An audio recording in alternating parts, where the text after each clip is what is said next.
ಪತನದತ್ತ ಮಹಾರಾಷ್ಟ್ರದ ಶಿವಸೇನೆಯ ಸರ್ಕಾರ ಹೋಗ್ತಾ ಇದೆ. ಸರ್ಕಾರ ಪತನದ ಸುಳಿವನ್ನ ಶಿವಸೇನೆ ನಾಯಕರೇ ಕೊಟ್ಟಿದ್ದಾರೆ.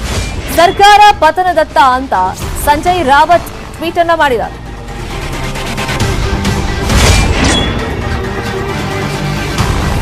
ಅಲ್ಲಿಗೆ ಅವ್ರ ಸ್ಟೇಟ್ಮೆಂಟ್ ಇಂದಾನೆ ಗೊತ್ತಾಗ್ತಿದೆ. ಇನ್ಫ್ಯಾಕ್ಟ್ ಇದೇ ಸಂಜಯ್ ರಾವತ್ ಈ ಬೆಳವಣಿಗೆ ಎಲ್ಲ ಆರಂಭ ಆಯ್ತಲ್ಲ, ಅವಾಗ ಹೇಳಿದ್ರು ಏಕನಾಥ್ ಶಿಂದೆ ಜೊತೆ ನಾನು ಮಾತಾಡಿದ್ದೀನಿ, ಏನೂ ಆಗಲ್ಲ, ಸರ್ಕಾರಕ್ಕೆ ಏನು ಸಮಸ್ಯೆ ಆಗಲ್ಲ, ಸ್ಟೇಬಲ್ ಆಗಿರುತ್ತೆ. ಬಟ್ ಅದೆಲ್ಲ ಡೆವಲಪ್ಮೆಂಟ್ಗಳು ಕ್ಷಣಕ್ಕೊಂದು ಆಗ್ತಿರೋದ್ರಿಂದ ಸಂಜಯ್ ರಾವತ್ ಅವರೇ ಟ್ವಿಟರ್ನಲ್ಲಿ ಅವರ ಅಫಿಷಿಯಲ್ ಅಕೌಂಟ್ನಲ್ಲೇ ಒಂದು ಲೈನ್ ಬರ್ಕೊಂಡಿದ್ದಾರೆ. ಸರ್ಕಾರ ಅಂದ್ರೆ ವಿಧಾನಸಭೆ ವಿಸರ್ಜನೆಯ ಕಾಲ ಹತ್ರ ಬರ್ತಾ ಇದೆ ಅಂತ ಸಂಜಯ್ ರಾವತ್ ಟ್ವೀಟ್ ಮಾಡಿದ್ದಾರೆ. ಇನ್ನು ಸರ್ಕಾರ ವಿಸರ್ಜನೆಯ ಸುಳಿವನ್ನ ಈ ಮುಖಾಂತರ ಸಂಜಯ್ ರಾವತ್ ಅವರು ಕೊಟ್ಟಿದ್ದಾರೆ.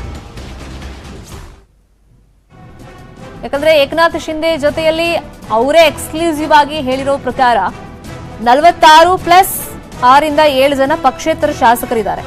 ಅಲ್ಲಿಗೆ ಅವ್ರು ಬಿಜೆಪಿಗೆ ಸಪೋರ್ಟ್ ಮಾಡಿದ್ರೆ ಬಿಜೆಪಿ ಸ್ವತಂತ್ರವಾಗಿ 106 ಶಾಸಕರಿದ್ದಾರೆ. ಸರ್ಕಾರ ರಚನೆಗೆ ಬೇಕಾಗಿರೋದು 146.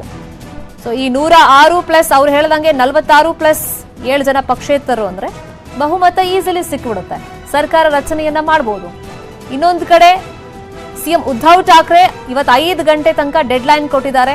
ಈ ಶಿವಸೇನೆಯ ಶಾಸಕರು 46 ಜನ ಅಂತ ಹೇಳ್ತಾ ಇದಾರಲ್ಲ, ಅವರು ಈಗ ರೆಬಲ್ ಆಗಿ ಹೋಗಿದಾರಲ್ಲ, ನೀವು ತಕ್ಷಣಕ್ಕೆ ವಾಪಸ್ ಬರಬೇಕು, 5 ಗಂಟೆ ತನಕ ನಿಮ್ಗೆ ಸಮಯಾವಕಾಶ ಕೊಡ್ತೀನಿ. ಡೆಡ್ ಲೈನ್, ಅದು ಸಮಯಾವಕಾಶ ಅಲ್ಲ, ಡೆಡ್ ಲೈನ್. ಅಷ್ಟ್ರೊಳಗೆ ನೀವು ಬರದೇ ಇದ್ರೆ ಮುಂದೆ ಅನರ್ಹತೆ ಅನ್ನೋ ಅಸ್ತ್ರದ ಪ್ರಯೋಗಗಳು ಮಾಡಬಹುದು. ಆದರೆ ಇಲ್ಲಿ ಶಿವಸೇನೆ ನಾಯಕರೇ ಹೇಳಿರೋದು ಸರ್ಕಾರ ಪತನದ ಅಂಚಿಗೆ ಬಂದು ನಿಂತಿದೆ, ಆ ಕಾಲ ಸನ್ನಿಹಿತ ಆಗಿದೆ ಅಂತ.